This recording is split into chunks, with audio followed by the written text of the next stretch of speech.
Q402 में आसानी से हम फ्लैश करके उसके पैटर्न को हटा सकते हैं और प्लस उसमें जो भी हैंग आता है उसको भी हटा सकते हैं फ्लैशिंग करके।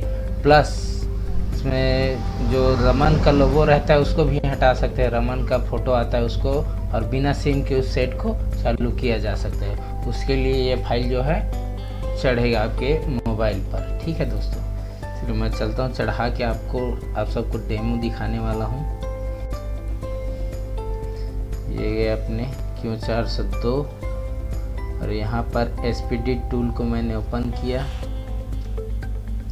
ये रहा दोस्तों अपग्रेडेड डाउनलोड टूल। ये Q402 का फ्लैश फाइल जो है ऑलरेडी मेरे में यहाँ से डला हुआ था दोस्तों, इसको मैं यस कर देता हूँ। ये अपलोड हो जाने, फ़ोटो भी हट जाएगा, बिना सिम के जो सेट जो है ऑन हो जाएगा दोस्तों। आप सबको मैं लास्ट में इसका दिखाने वाला हूँ। ठीक है दोस्तों,